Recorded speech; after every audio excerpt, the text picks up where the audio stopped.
Controla nuestros pensamientos, sentimientos y movimientos. Es nuestro cerebro, y en esta exposición en el sur de Francia, los niños aprenden algunos de sus secretos. Una visita guiada del comisario de la muestra nos adentra en el trabajo de los investigadores europeos, que intentan encontrar la llave de este misterioso órgano y comprender sus infinitas capacidades. La evolución condujo a la creación de muchos cerebros diferentes en los animales, cada uno de ellos con facultades diferentes. Incluso en los seres humanos encontramos cerebros que difieren mucho de un individuo a otro. Dependiendo del uso que le demos, de nuestras experiencias, de nuestro conocimiento acumulado, desarrollaremos unas funciones cognitivas en detrimento de otras. Esa plasticidad es lo que transforma nuestro cerebro en un órgano único que se amolda perfectamente a cada individuo.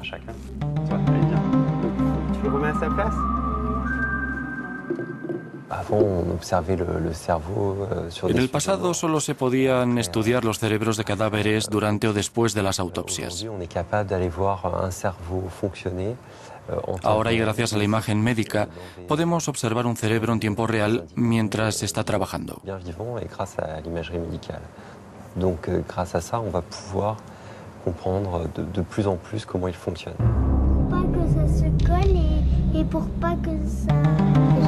D'accord. Souvent on dit se creuser les méninges. C'est pas bon. Es lógico que todo el mundo tenga miedo de tocar este órgano humano tan frágil. La neurocirugía no es una operación común, como una de apendicitis, por lo que manejar el cerebro sigue provocando mucho recelo.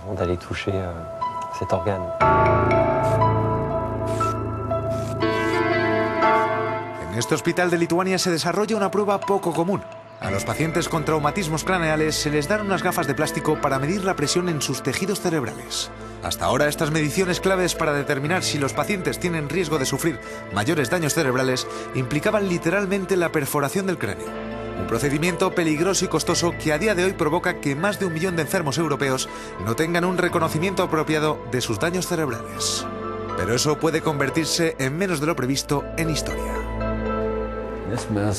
Esta plataforma nos da a los neurocirujanos la posibilidad de comprender qué pasa en el cerebro sin utilizar una técnica invasiva. Las mediciones invasivas siguen siendo la norma de este tipo de cirugías, pero no puedes usar este tipo de procedimientos con pacientes conscientes. Este tipo nos permite crear mediciones más seguras, rápidas y precisas de la presión intracraneal. El sistema está basado en la tecnología de los ultrasonidos.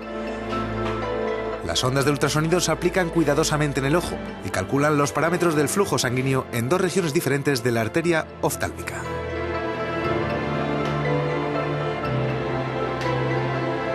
Según sus desarrolladores, se procesa la señal ultrasónica de forma rápida y precisa.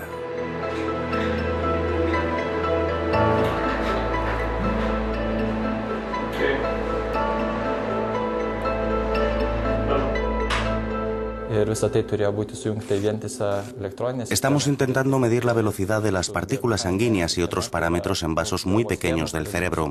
El gran reto es ser precisos, por lo que nuestra plataforma tiene que ser muy sensible.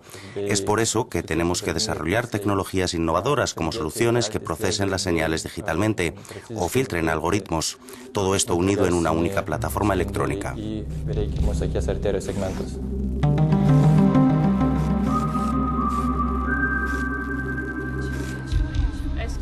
Pero el cerebro es mucho más que un frágil órgano humano. En la exposición los niños aprenden que el cerebro tiene la increíble capacidad de aumentar por sí mismo su potencial. Al mismo tiempo, puede perder ese potencial igual de rápido cuando envejece.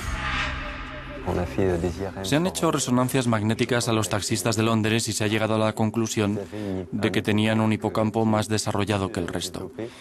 El hipocampo es la región del cerebro encargada de la memoria. ¿Y por qué los taxistas de Londres tenían un hipocampo más desarrollado?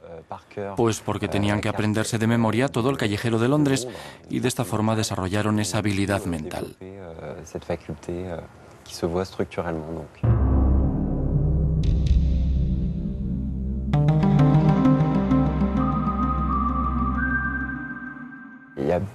La plasticidad cerebral es el resultado de muchas cosas diferentes, pero las neuronas llegan en cabeza. Son capaces de organizarse por sí mismas, crean redes. Cuanto más las estimules, más se desarrollarán y más fiables serán esas redes. En el caso contrario, cuanto menos las estimules, más rápido desaparecerán las redes neuronales.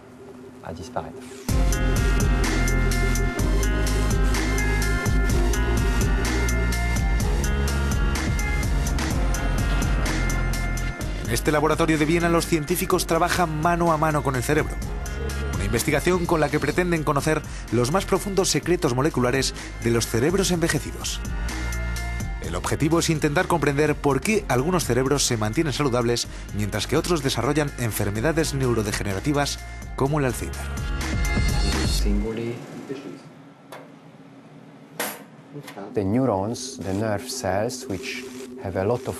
Las neuronas que tienen mucho contacto entre ellas pierden primero ese contacto. Después de perderlo, las células nerviosas o neuronas mueren. Al mismo tiempo empiezan a acumular proteínas, pero patológicas. Eso es lo que sucede con la enfermedad de Alzheimer. Lo que queremos descubrir es cuál es la primera etapa de ese proceso. Cuando un paciente va al doctor con síntomas de Alzheimer, ya ha perdido neuronas, ya están muertas. Queremos poder volver 5 u 8 años antes, cuando la enfermedad empezó de verdad.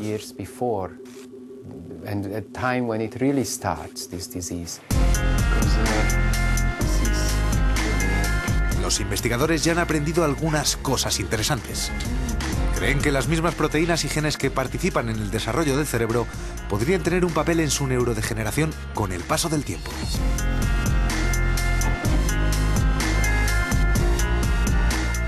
Este descubrimiento, como dicen, aporta ideas esenciales para mejorar el diagnóstico y la terapia del Alzheimer.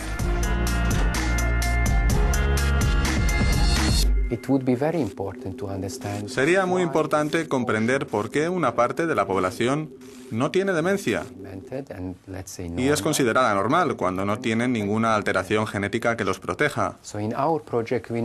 En nuestro proyecto no nos centramos solo en los factores de riesgo de todo el genoma. También intentamos analizar los factores protectores. Es decir, ¿qué tipo de estructura genética puede proteger contra la enfermedad de Alzheimer? Si encontramos esa alteración genética, podemos trasladar el descubrimiento a nivel de las proteínas y así podremos crear un marcador químico o intentar enfocar ese sendero para la terapia, porque no sabemos lo que protege el cerebro y podemos generar algo de utilidad para otras personas.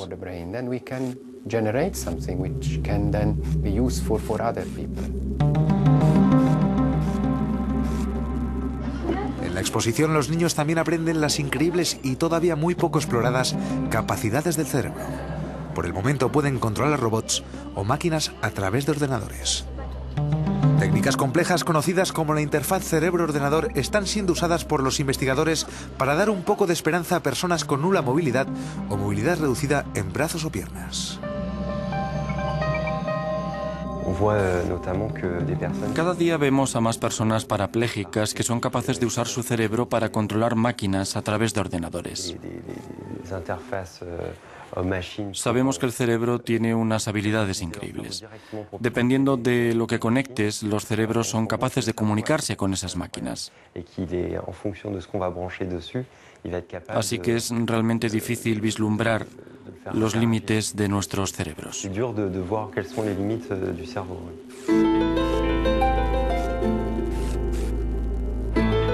este laboratorio de Linz utilizan el cerebro para encender y apagar las luces. Unos electrodos colocados alrededor del cráneo detectan cuando hay una mayor o menor actividad cerebral. Un ordenador lee esa actividad y la traduce en órdenes dirigidas a las bombillas. Pero los científicos creen que se puede estimular el cerebro para hacer mucho más. De momento puede ayudar a los parapléjicos a interactuar mentalmente con videojuegos o con juegos de mesa.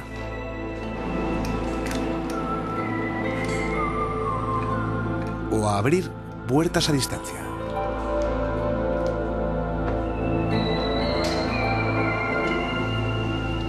Los investigadores dicen que lo mejor aún está por llegar.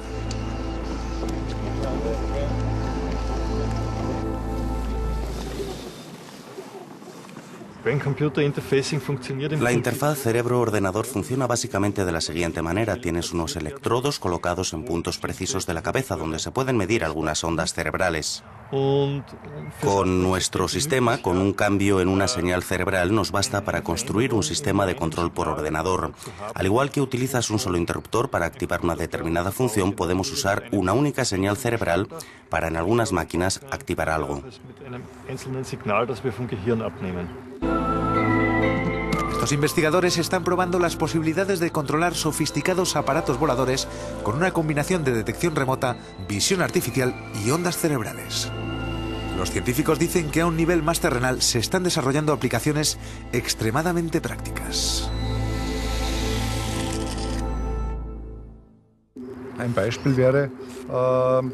Uno de los ejemplos puede ser el control cerebral preciso y sólido de una silla de ruedas eléctrica, o controlar el ordenador con el cerebro para que así la máquina pueda trabajar mucho más rápido. Incluso podemos predecir que en un futuro las señales del cerebro ayuden a controlar la ortesis, lo que daría a los parapléjicos más graves la posibilidad de poder volver a agarrar cosas. Los científicos sostienen que este futuro está a la vuelta de la esquina. Pero para llegar, aseguran los expertos, se necesita mucha investigación antes de poder resolver los diferentes rompecabezas científicos que proponen nuestro frágil, sofisticado y virtualmente increíble cerebro.